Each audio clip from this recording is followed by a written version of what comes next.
అందరికీ జై బాబా. ఈరోజు 'మెహర్ ప్రభు చరిత్రం' బుక్ రీడింగు మన సోదరి సత్యవతి గారి చేత బాబా గారు చదివిస్తున్నారు. అది 8:25 వరకు కూడా అందరూ కూడా శ్రద్ధగా విని, అందులో విశేషాలన్నీ కూడా మనం తెలుసుకుందాం. ఆ తర్వాత ఈరోజు హారతితో ఈ కార్యక్రమాన్ని ముగించుకుందాం. సత్యవతి గారు జై బాబా. జై మెహర్ బాబా అండి. అవతార్ మెహర్ బాబా की जय. అవతార్ మెహర్ బాబా की जय. అవతార్ మెహర్ బాబా की जय. అందరికీ జై మెహర్ బాబా. ప్రస్తుతం మనం మెహర్ ప్రభు చరిత్రం 14వ భాగంలో ఉన్నాము. ఇది 1958 ఫిబ్రవరి నెలలో, అంతకుముందు 55లో ప్రత్యేక భాషా ప్రాతిపదికన పురుషులకు మాత్రమే బాబా తన యొక్క సహవాస భాగ్యాన్ని కలుగజేశారు. 1958లో ప్రత్యేకంగా స్త్రీలకు కూడా తన యొక్క సహవాస భాగ్యాన్ని కలుగజేసిన సందర్భంగా ఆ విశేషాలు మనం ఇప్పుడు చదువుకుంటున్నాం.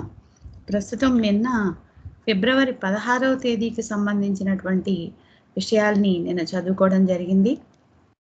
ఆ రోజు బాబా ఉదయం మెహరాజాద్ నుండి మెహరాబాద్ రావడం, మండలి వారితో సహవాసీలతో ముందుగా అనేక విషయాలు మాట్లాడటం, ఆ తర్వాత సమావేశ స్థలానికి బాబాని తీసుకొచ్చి కూర్చోబెట్టడం జరిగింది.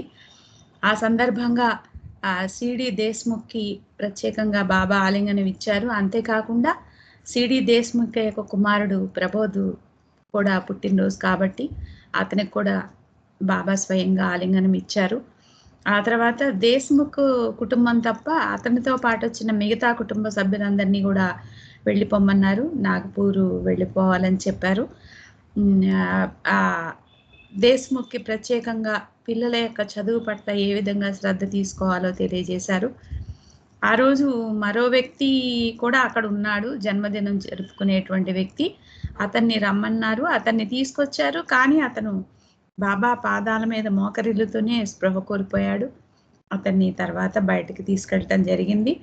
అంతేకాకుండా సిడి దేశ్ముఖ్కి పొరుగునే ఉంటున్నటువంటి మరొక వ్యక్తి, వాళ్ళ ఇంటికి దగ్గరలో ఉన్నటువంటి వ్యక్తి, అతని పేరు కూడా డిఎస్ దేశ్ముఖ్. అతన్ని బాబా సన్నిధికి తీసుకొస్తాడు సిడి దేశ్ముఖ్. బాబా జోక్గా మాట్లాడతారనమాట. ఇద్దరిని చూసి వీళ్ళిద్దరి ఇంటి పేర్లు ఒకే రకంగా ఉన్నాయి, అంతేకాదు వీళ్ళిద్దరికి కళ్ళజోళ్ళు కూడా సేమ్గా ఉన్నాయి అంటూ పరిహాసంగా మాట్లాడటం జరుగుతుంది. ఆ తర్వాత ఆ రోజు సమావేశాన్ని ఉద్దేశించి ముందుగా బాబా కొన్ని విషయాలు తెలియజేశారు. ఆ రోజు సమావేశానికి సంబంధించినటువంటి విషయాలు ఏమిటి అనేది ఆ కార్యక్రమం గురించి చెప్పారు. అరగంట మాత్రమే పెండాల్లో ఉంటానని, తర్వాత హాల్లోకి వెళ్తానని, తర్వాత వివిధ బృందాలకు చెందినటువంటి ప్రేమికులను విడివిడిగా కలుస్తానని చెప్పడం జరిగింది. ప్రతి బృందానికి 5 నిమిషాలు సమయం కేటాయిస్తామని చెప్పారు. ఆ తర్వాత అన్ని బృందాల నాయకులు ముందు అక్కడికి హాజరవ్వాలని చెప్పారు. ఆ తర్వాత మధ్యాహ్నం నుంచి ఆ షామియానాలో అంటే అందరూ ఉన్నటువంటి ఆ సమావేశంలో ఆ టైంలో కవ్వాలి కార్యక్రమం ఉంటుందని కార్యక్రమ విశేషాలని చెబుతూ మరొక విషయం కూడా చెప్తారు. అదేంటంటే రేపు అంటే ఫిబ్రవరి 17వ తారీఖున మిమ్మల్ని అందరినీ కూడా మెహరాబాద్ కొండపైకి తీసుకెళ్తాను. అక్కడ నా ఫైనల్ రెస్టింగ్ ప్లేస్ ఏదైతే ఉందో అంతిమ విశ్రాంతి స్థలం, దాన్ని మీకు చూపిస్తాను. ఇంకా అనేక ఆసక్తికరమైనటువంటి ప్రదేశాలను కూడా చూపిస్తాను మీకు, వాటి గురించి కూడా నేను చెప్తాను. ఆ తర్వాత రేపు మధ్యాహ్నం వివిధ సెంటర్ల కార్యకర్తలతో సమావేశం జరుగుతుంది అంటూ మరొక చలోక్తి కూడా విసురుతారు. ఏమంటే అది, ఇంకా జీవించి ఉంటే ఎల్లుండి మళ్ళీ కలుద్దాం. ఎందుకు అంటే మనం ఎప్పుడు కూడా వర్తమానంలో జీవించాలి అనే దానికి సంకేతంగా బాబా అలా చెప్తారు అక్కడ. ఆ తర్వాత ఆ రోజు ఉదయమే వచ్చినటువంటి కొంతమంది 4 ప్రేమికులు బార్సీ నుండి వచ్చారు. వాళ్ళు బాబాను దర్శించుకోవడానికి వాళ్ళకి అనుమతి దొరికింది. వాళ్ళందరినీ పరిచయం చేసిన తర్వాత బాబా వాళ్ళందరికీ కూడా ఆలింగన భాగ్యం ఇస్తారు. ఆ తర్వాత రంజూని, సాయబ్ అస్మీలను వేదికపైకి పిలుస్తారు. ఎల్చా మిస్త్రీ వచ్చి బాబాతో, బాబా అతను తమాషాగా అడుగుతాడనమాట, రాత్రి నేను సిమ్లాలో ఉన్నట్టు కల వచ్చింది, నేను ఉదయం లేచేసరికి మెహరాబాద్లో ఉన్నాను, అంటే నేను కూడా ఇవాళే వచ్చాను కదా, ఈ రోజే వచ్చాను కదా, నిన్న నేను ఇక్కడ లేను. ఎందుకంటే రాత్రి నేను కల్లో సిమ్లాలో ఉన్నట్టు నాకు కల వచ్చింది, కానీ పొద్దున్న లేచి చూస్తే మెహరాబాద్లో ఉన్నాను. కాబట్టి అతని యొక్క వాగ్వివాదం ఏంటంటే, నేను ఇవాళే మెహరాబాద్ వచ్చాను కాబట్టి నేను మళ్ళీ మిమ్మల్ని ఆలింగనం చేసుకోవాలి కదా, ఆలింగనం, మీ యొక్క ఆలింగనం నేను పొందాలి కదా అని చెప్పి అడుగుతాడు ఎల్సా మిస్త్రీ. బాబా నవ్వుతూ అతనికి ఆలింగనం ఇస్తారనమాట. ఆ తర్వాత ఈరోజు సాయబ్ అస్మి వేదిక పైకి వస్తాడు. అతను ఎవరంటే ఒక కవి. ఈ సాయబ్ అస్మిని బాబా స్వయంగా తనకి కుడివైపున కూర్చోమని చెప్తారు. అతను కూర్చుంటాడు. ఆ తర్వాత అస్మి బాబా క్యాబిన్లో నిద్రించాడా అని చెప్పి రంజుని అడుగుతారు. అప్పుడు రంజు అంటాడు, వేరే గదిలో పడుకున్నాడు అతను అని చెప్పి సమాధానం చెప్తాడు. ఆ తర్వాత ఈ అస్మిని అందరికీ పరిచయం చేస్తూ బాబా ముఖ్యమైనటువంటి విషయం చెప్తారు. అక్కడ ఉన్నటువంటి హాజరైన వాళ్ళందరితో బాబా ఏమని చెప్తారంటే, ఈ వ్యక్తి పేరు సాయబ్ అస్మి. ఇతడు లాహోర్లో నివసిస్తాడు. పాకిస్తాన్లో ఇతడు ఒక ప్రఖ్యాత కవి. లాహోర్ అంటే అప్పుడు కాశ్మీర్లో ఉంది. ఇంతకు ముందు అస్మి నన్ను కలవలేదు. మెహరాబాద్ రావడం ఇదే తొలిసారి. అయినప్పటికీ ఉర్దూలో సరోత్ ఈ జావిద్ అనే ఒక గ్రంథాన్ని వ్రాసి అతడు నాకు అంకితం చేశాడు. ఆ గ్రంథంలో 100 పేజీల వరకు తనకు తెలిసినంత వరకు నా జీవితం గురించి ఉటంకించాడు. బాబా జీవితం గురించే, బాబా జీవిత చరిత్ర గురించే ఒక 100 పేజీల్లో బాబా విషయాల్ని, బాబా జీవిత చరిత్ర విశేషాలని ఆ గ్రంథంలో పొందుపరిచాడు అన్నమాట. అంతేకాదు నా గురించి పద్యాలు కూడా వ్రాసాడు అని చెప్తారు. ఇంకా బాబా అంటున్నారు, అతడు నన్ను మహమ్మదీయ ప్రపంచానికి సాహెబ్ ఈ జమాన్ అంటే మెస్సయ్య అంటే అవతారుడుగా పరిచయం చేశాడు. ఇదంతా చేసింది నన్నెన్నడూ చూడని ఒక మహమ్మదీయుడు. భగవంతుడు మానవ రూపంలో అవతరిస్తాడని నమ్మని ప్రజల మధ్య ఉంటూ, అంటే ఎక్కువగా మహమ్మదీయులకి, ముస్లింలకి వాళ్ళు అల్లాయే భగవంతుడు, మరొకరు భగవంతుడు కాదు, అసలు భగవంతుడు మళ్ళీ ఇంకా రారు అన్నట్టుగా వాళ్ళు కేవలం అల్లానే భగవంతుడు, మరొకరిని భగవంతుడిగా విశ్వసించని ప్రపంచం ఎవరిది? ఇస్లామీయులది, ముస్లింలది. అటువంటి ప్రపంచంలో ఉన్నాడు ఎవరు? ఈ అస్మి. అటువంటి ప్రజల మధ్య ఉంటూ కూడా, అంటే ఇతను పాకిస్తాన్లో ఉన్నాడు కదా, అట్లాంటి ప్రపంచంలో ఉంటూ కూడా ఇటువంటి పుస్తకాన్ని వ్రాసాడంటే ఇతను ఎంత గొప్పవాడో చెప్తున్నారన్నమాట బాబా. ఒక మహమ్మదీయుడు అయ్యుండి మరి భగవంతుడు మానవ రూపంలో అవతరిస్తాడు అనేటువంటి నమ్మని ప్రజల మధ్య ఉంటూ ఈ పుస్తకాన్ని వ్రాసాడు. దీన్ని బట్టి అతనికి నా పట్ల గల ప్రగాఢమైన ప్రేమ ఉంది అనే విషయం బాబా తెలియజేస్తూ, అటువంటి ప్రేమ కారణంగానే అట్టి ధైర్యం చేయడానికి సాహసించాడని నాకు తెలుసు. అటువంటి సాహసోపేతమైన ప్రేమ నాకు అమితమైన సంతోషాన్ని కలిగిస్తుంది అని స్వయంగా అస్మి గురించి బాబా అందరి ముందు, అక్కడ హాజరైనటువంటి వాళ్ళందరి ముందు తెలియచేస్తారనమాట. ఈ విషయాలన్నీ కూడా బాబా చేతి సంజ్ఞలతో చెప్తుంటే ఏరిచ్ ఇంగ్లీష్ భాషలో అనువదించి చెప్తున్నాడు. కేశవ నిగం హిందీ భాషలో అనువదించి చెప్తున్నాడు.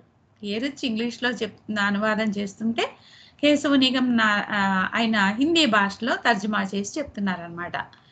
కేశవ్ సమావేశమై ఉన్న వారికి సాయబ్ అస్మిని పరిచయం చేస్తూ అతడు సాహెబ్ ఈ జమాన్ అని పొరపాటున చెప్పగా అందరూ గట్టిగా నవ్వారు.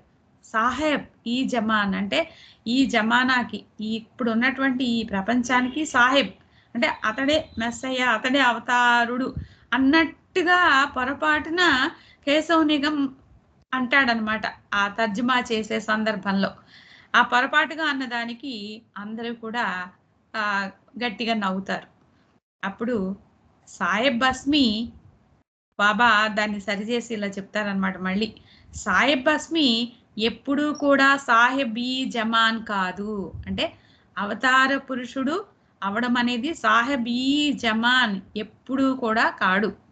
అవతారుడిగా భూమి మీద అవతరించడం అంటే అది ఆ ప్రథమాత్మకే అటువంటి అవకాశం ఉంటుంది. కాబట్టి ఎప్పుడు కూడా ఈ సాహెబ్ బస్మి సాహబీ జమాన్ కాదు.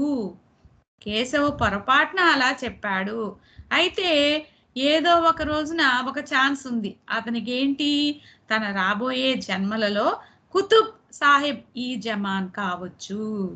అంటే దైవీ మానవుడు కావటం అనేది సాధ్యం కాదు, కాలేరు. కానీ కుతుబ్ సాహెబ్ ఈ జమాన్ మానవ దైవం అంటే సద్గురు అన్నమాట కుతుబ్గా అని బాబా ఆ సందర్భంగా ప్రకటించారనమాట. దాన్ని సరిచేస్తూ కేశవ్ చెప్పినటువంటి ఆ మాటని సరిచేస్తూ బాబా అలా ప్రకటించారు.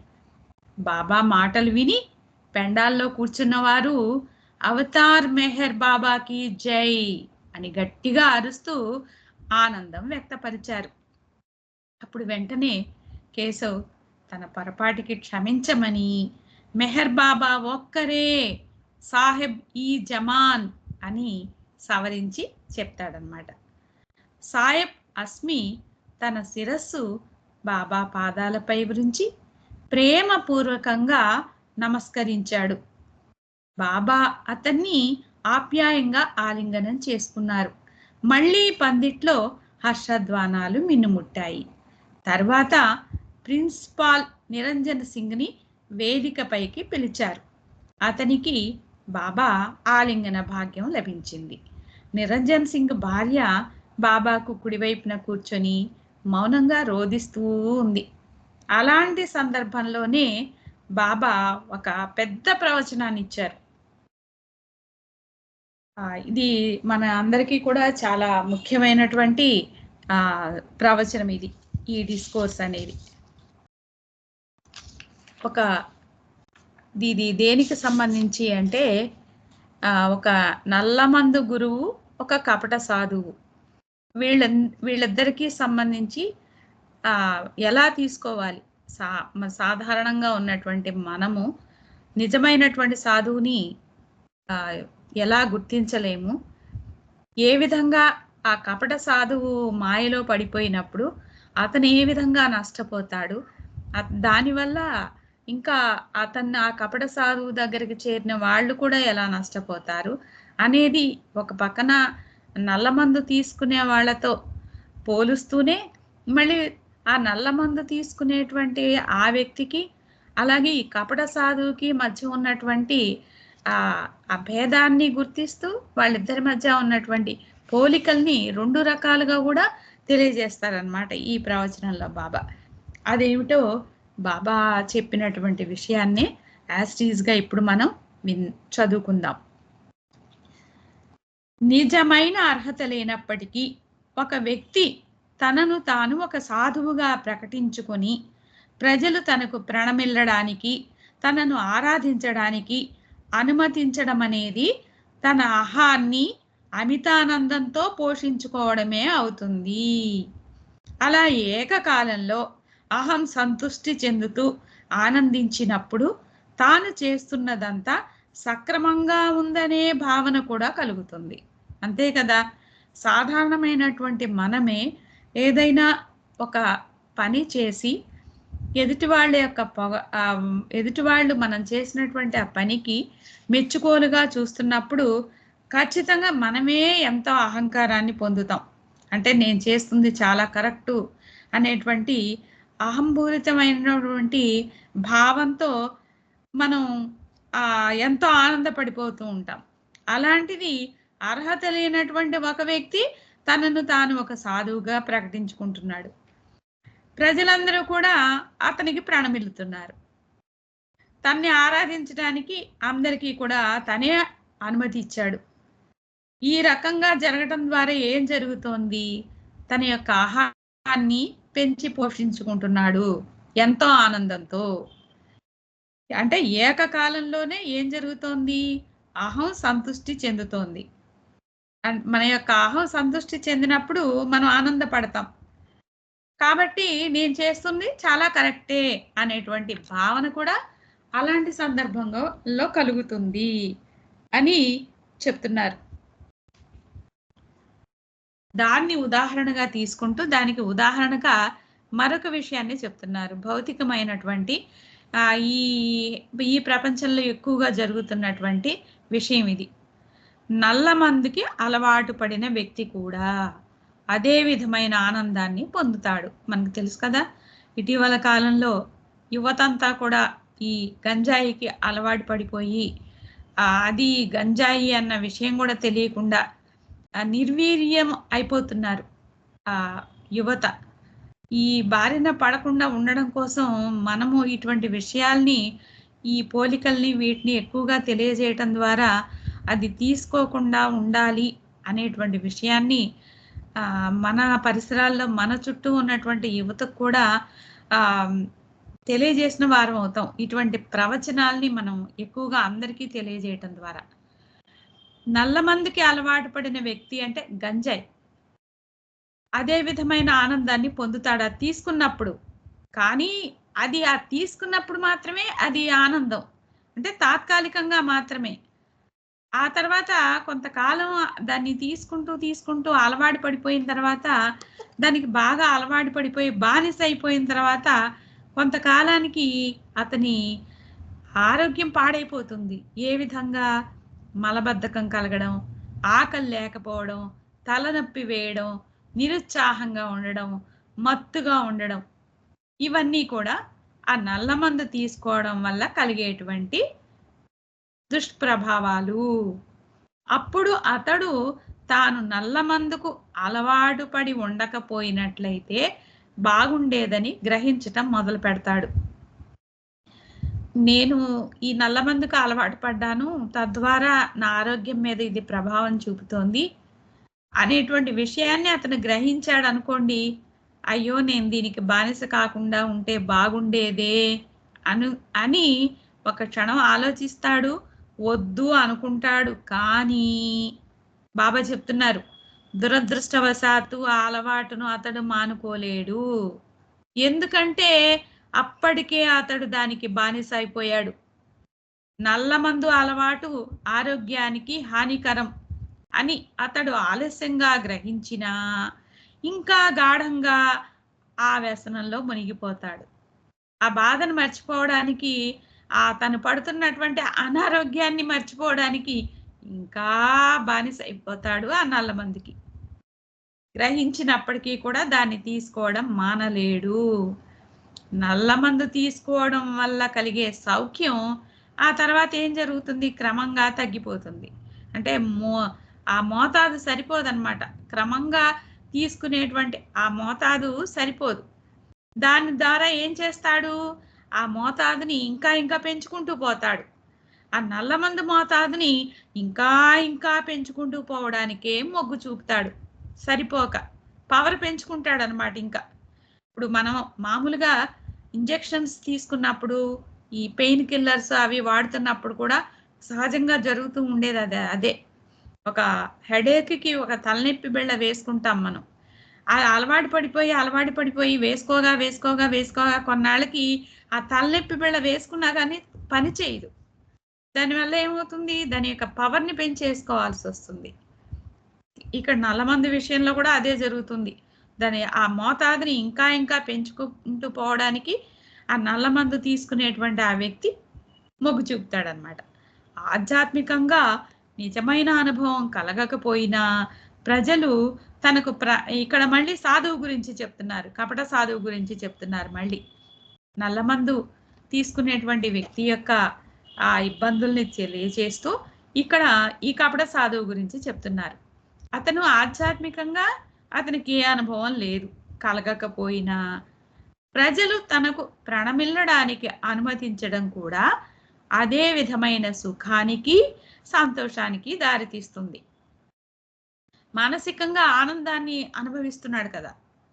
తర్వాత కొన్నాళ్లకు తాను చేసేది తప్పని అతని మనస్సాక్షి హెచ్చరించడం అతనికి తెలుస్తూనే ఉంటుంది.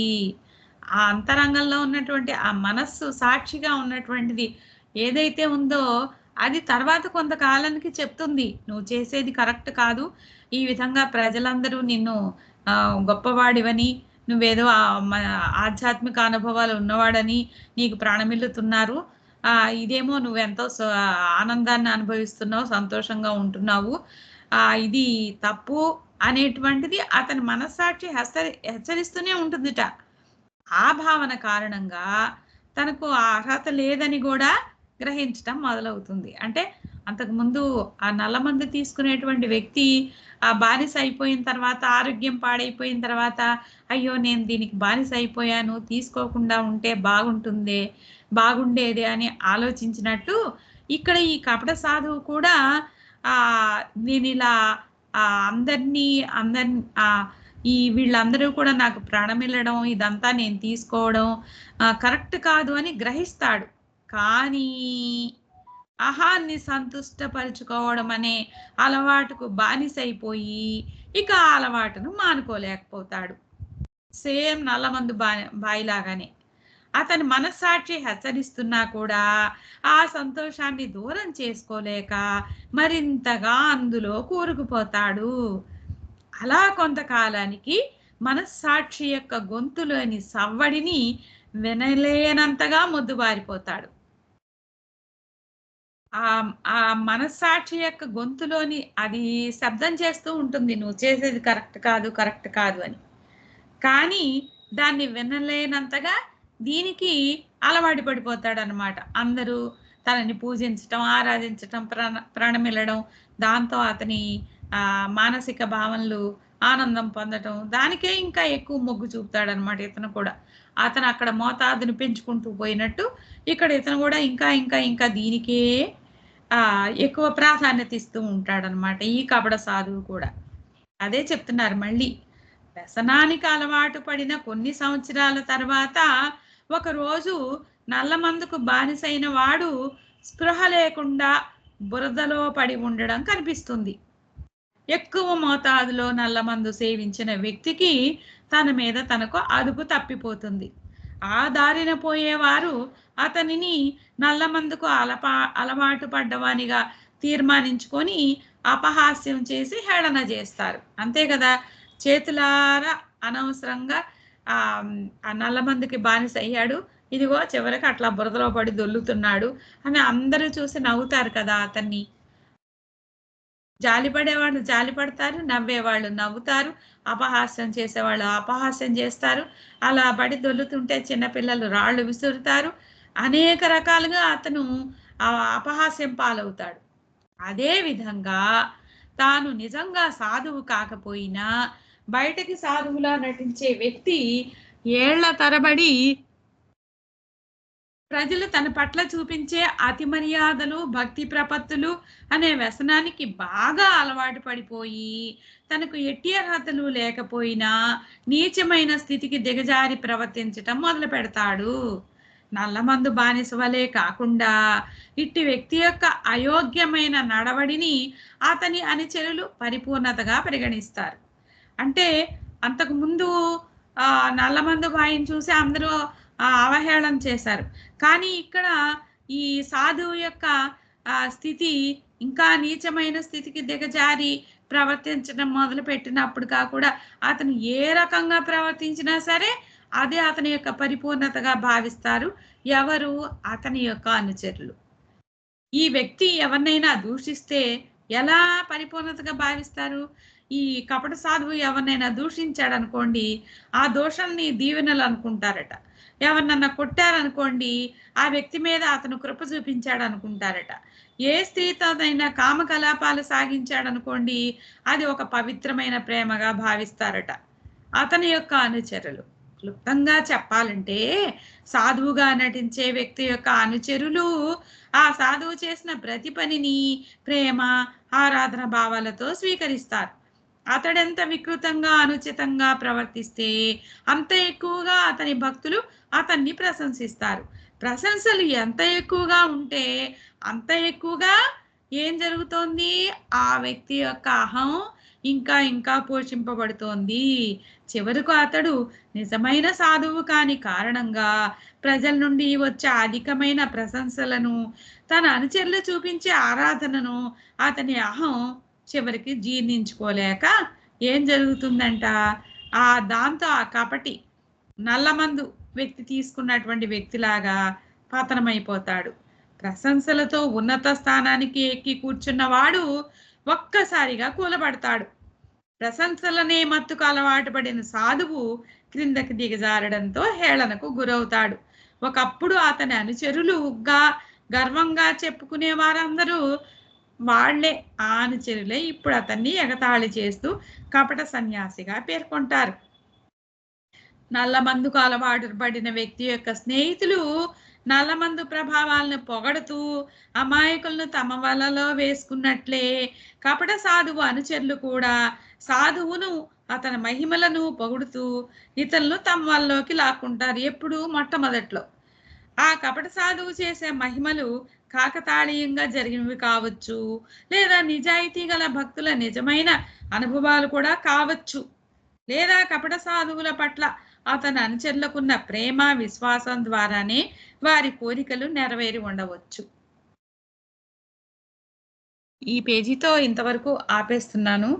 తద్వారా ఈ కపట సాధువుకి సంబంధించి అతనే రకంగా పతనమవుతాడు, దానివల్ల అతనికి ఏమన్నా ఉపయోగం ఉంటుందా, ఆ జన్మలో మాత్రం ఉపయోగం ఉండదు, అతని యొక్క జన్మలు పెరగబడతాయి.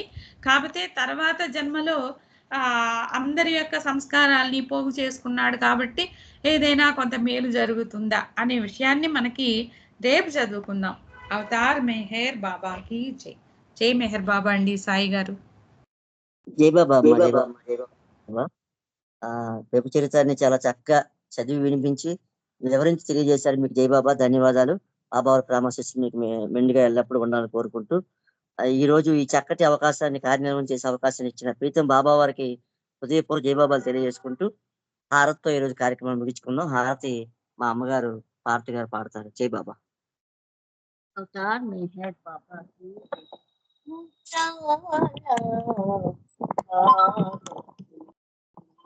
మెహరు బాబాకు మోక్ష ప్రదానకు, మెహరు బాబాకు మోక్ష ప్రదానకు మనసే మంగళ హారతి ముచాల హారతి.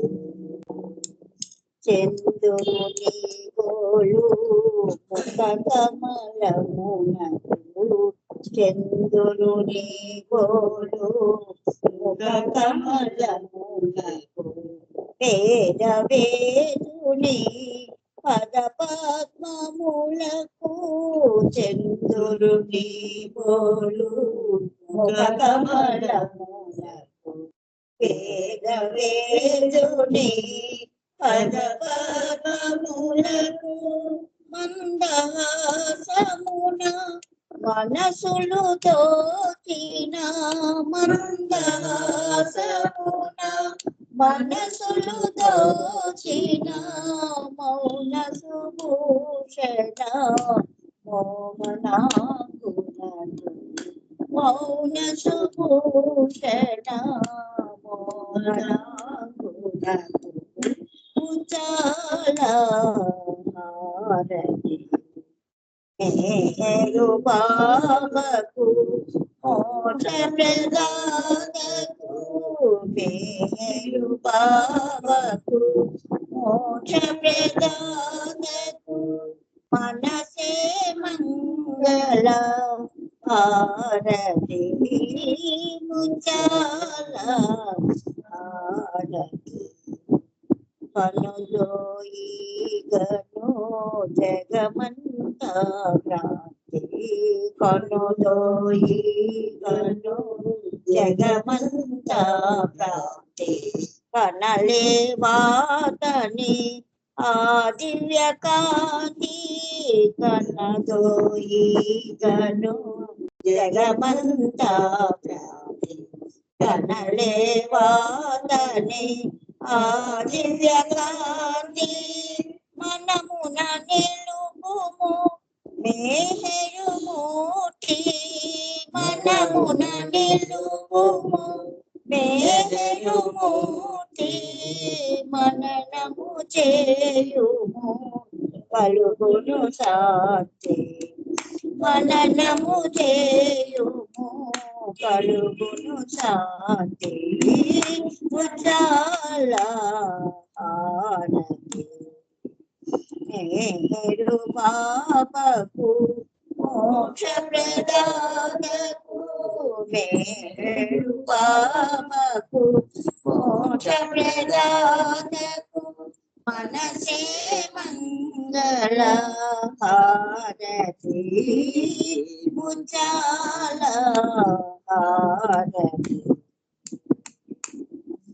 మాయా మమతల మరుగున తాగిన మాయా మమతల మరుగున తాగిన మానవాళినే కొల్మగలించి మాయా మమతల మరుగున తాగిన మానవాళినే కొల్మగలించి మాసురార్చన చేయగలించి మాసురార్చన చేయగలించి మహిని జనించిన మేరు బాబకు మహిని జనించిన మేరు బాబకు ముచ్చాల ఆరతి మేరు బాబకు మోక్ష ప్రదాతకు మేరు బాబకు మోక్ష ప్రదాతకు మనసే మంగళ హారతి ముచ్చాల హారతి अवतार मेहर बाबा की जय अवतार मेहर बाबा की जय अवतार मेहर बाबा की जय अवतार मेहर बाबा की जय प्रेमावतार मेहर बाबा की जय मौनावतार मेहर बाबा की जय परात्पर परब्रह्म अवतार मेहर बाबा की जय जय बाबा अंदर की जय बाबा अंडी जय बाबा జై బాబా అండి అందరికీ జై బాబా